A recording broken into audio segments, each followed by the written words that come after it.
Oh shit. Collect the letters. C. Yeah.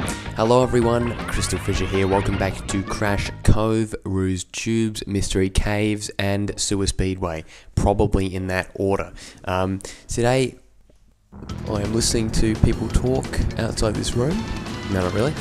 Today we're going to be going to Crash Cove in the first little bit, and then the other ones we're going to be getting all the CTR coins. Letters can get CTR letters, which then give us a coin. Now there's the first one which I missed and was going way too slow for. Now if you go up here, you see that you get a nice little jump here, and there'll be the T.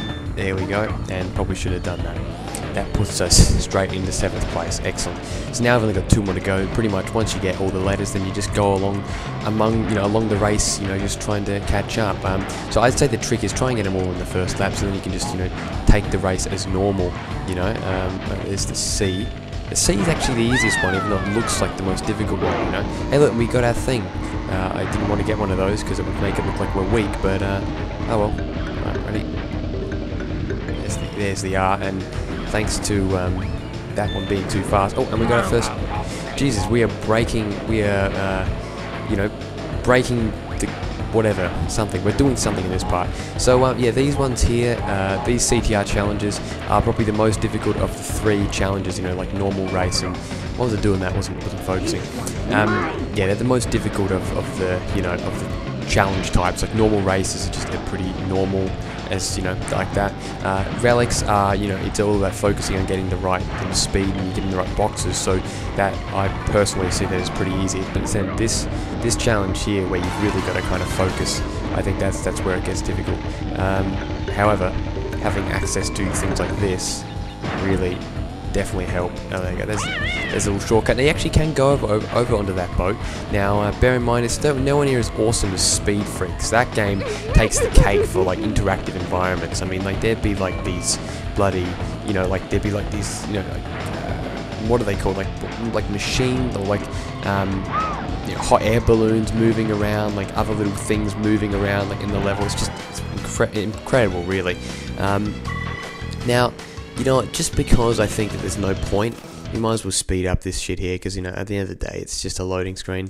Yeah, alright. And we go back. I want to really figure out how you can get rid of that thing where it says frame skipping. Like, I don't want it to actually say it's doing that. Like, I just kind of want it to do it without having to, point it out. Alright, there we go. Now, look at the background. It's clearly inferior to, Spyro the Dragon's backgrounds. I mean, Spyro the Dragon's backgrounds are just incredible, if you ask me. Truly amazing stuff. Alright, let's do this again. Here we go. Here we are, Ruse Tubes. 2nd level.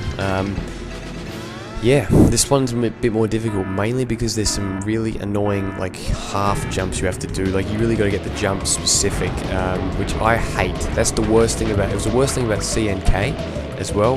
See, look, that one's like a very small jump. That's like what I would call a failed jump, realistically. They should not be rewarded for doing such a measly jump. But then this one here, also a very measly jump. So you can easily overjump it. I say that now.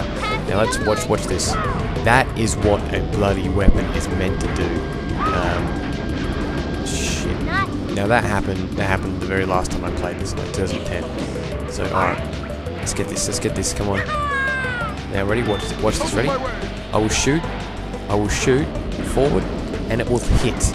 Now in CNK, it never would, ever. And that's the amazing thing about it. It amazed me. Wow, okay, that didn't hit. Well, that's just scum. Right. It would amaze me how it would never hit every time, and I'd just get so pissed off with it in CNK. But in this one, it means that they can hit you too. See, look at that, man. The trick is to try and do drastic turns at once, and then you can pretty much avoid trouble. Now look at that, we're getting 3. I mean, this game is going on easy mode right now. I guess it is because we are technically in the easy levels, but whatever. Let's throw logic out the window there for the explanation. This has got a good track actually. It's a very it feels underwater because it's the underwater sound effects or submerged sound effects, whatever you want to call it. Forcibly submerged. Not really, but it does sound pretty natural. But if you look in the background, it's really nice. Like, it's kind of cool. You see underwater returns from Crash 3, kind of, except not really. Now, you may be wondering, people will be wondering, where the hell are the Crash 3 environments? But it's like, well, Crash 3 was set all around the world in different time zones, so that's why I'd love to see almost like a Crash 3 racing game, like if they ever did another one, like one that actually did take place in a different time zones and then included new time zones, of course, because as you all know, I'm very critical of Crash 3 for not having one more world. I still to this day maintain that it should have had another type, you know, and then removed the four jet ski, there's 4 jet ski levels and 4 you know, what are they called? Not jets. 4 jet skis and 4 motorbikes, and they should have got rid of those to have 3 each, or maybe 3 each instead, and then have, you know, 2 other levels or something like that. That really would have suited. But you know, I've talked about that in my Crash 3 LP. If you want to hear me talk about that in my Crash 3 LP, just try and sift through the 40 plus parts that are uploaded right now, or however many there are, and I discuss it a lot. But yeah, I would have loved to have seen like a Crash 3 racing. That would have been awesome. Even though it's already kind of like a racing game already. Get it? Ha ha ha, I'm so edgy. Anyway, let's, I think there's another one that's like right on the corner here. Am I right? No, I'm wrong. You know, how often am I right? The only thing I'm right about is my hand. Wait, what, right-handed? No, I don't know, that was pathetic. Anyway, this is Mystery Caves again, and now those guys, what are they? They're Crash 2-esque. Yeah, of course. I forgot about that. Oh shit, there was the T. There was the Mr. T. The thing is, you never want to get to the last lap and then not have, you know, your stuff, because then pretty much always, every time, you know, you always like freak out about, you know, oh no, do I have enough? You know, am I going to make it if I miss it? You know, the whole race will be for nothing. You know, I gotta hate that feeling. Drop one there. Drop a nitro. Pop a cap. Oh, we got a red one. A red, I can't remember what that does. Does that make the rain? Does it make it rain? I can't remember. Let's drop it anyway. There we go. I love the web. I guess that I think in the book they're called like Brio's beakers or something like that in the guidebook or like instruction manual. So that in essence is Brio's involvement in this game. So how disappointing that only his beakers make it into the game and not the character. And you know, I always think that Koala Kong should have made a resurgence as well. And Pinstripe does make a resurgence. Who else am I missing? Dingo Dial's obviously in it. Entropy's obviously in it. In a smaller capacity than you'd think. He's just like an optional racer. And a big, yeah, actually, I think he's like the best racer in the whole game. I'm pretty sure. Who else? I've got to be missing someone. Am I? I feel like I'm missing someone, but is it really only Embryo and Koala Kong? That's incredible. That's incredible. Yeah, I don't know. Anyway, I'll talk about. I always like to talk about how disappointed I am. It sounds like I'm a complainer, but it's true. I just like to discuss like potential stuff and what could have been, etc., etc. Now there we go. That's done. CTR token awarded. Very nice. All right. I'm just trying to think. Okay, so obviously, what's his name? What was that guy's name? Shit, I freaking forgot. Alright, who cares? Alright, now let's go into Sewer Speedway, which is over here. Done. Right. Sewer Speedway and CTR. This is a cakewalk. I love doing this. It's not too difficult. It's going to get a lot harder though. I will assure you that the difficulty will for sure increase. Yeah. All right. For now, I get to enjoy. Fucking hell.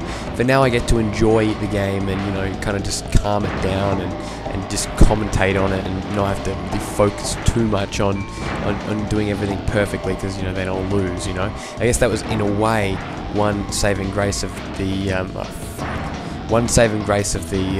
walkthrough, is like kind of sit there and play and not have to worry about talking as much. But now the question is, I don't actually remember where the tokens are in this level. There you go, drop it, drop it. Oh, fuck off. That's bullshit. Oh yes, actually, no, that's not bullshit, because you know what? Thank you, mate. Oh, so that's the C. Let me guess, the T has got to be somewhere. Where could I be? Believe it or not, I'm not home. That's George's phone thing. Alright, anyway, let's have a look. Maybe it's under here, is it? Let's try it. Maybe it's in this one. Oh yeah. Oh, look at the T. The T is tricky. No, it's the. Alright, what one? Where is it? Where is it? Oh, there's the K. Oh, I mean, is it? No. Ah, sorry. That's K. K is kart. Crash Nitro Kart. This is not Nitro Kart. I cannot believe I'd get mixed up the other way around this time. Usually I was always saying CTR and CNK, but this time, no. Alright. Oh shit, yeah, there you go. That narrowly avoided that with the skin of my cheek. Alright. Throw that one. And look at this. It's obviously very dangerous down here because there's a lot of hazard signs. Isn't that meant to be like chemicals or something like that? Jeez. The sewers. Actually, no, obviously the sewers have chemicals down there. But I mean, seriously, I'm surprised we're not dead from, you know, I don't know, there's probably asbestos in there or something, or many other dangerous chemicals, and that looks like wires. Shit, I said chemicals. It sounds like I'm a bloody New Zealander. This isn't Jamie's World. God. Actually, that's a good one. If you guys haven't seen Jamie's World, that's actually quite an entertaining little web show that a New Zealander girl does. And it's so funny because she looks like she's older than me, but she's actually younger, and that's kind of incredible. Not even 18 yet. Good on her. Good on you, Jamie. Jamie Curry. Oh, fuck this shit. Shit, this is bad. They're gonna catch up. Mr. Purple's gonna catch up. If you look on the map there. Alright. Big jump, and we're done. Look at that. Fantastic. That's a blue token. Well, that concludes this shorter part, considering, you know, if you look at it, the other part, you know, the first part's probably going to be one of the longer ones. Actually, no, it won't be, because they're quite short tracks, so, you know, it's going to get longer, of course, with normal stuff and bosses and whatnot. But in the next part, we're going to go back to Crash Cove again for the third time, and we're going to be getting all the relics in this level, so in this world. So, thank you very much for watching, guys. I really appreciate it, and I will see you in the next part. Goodbye.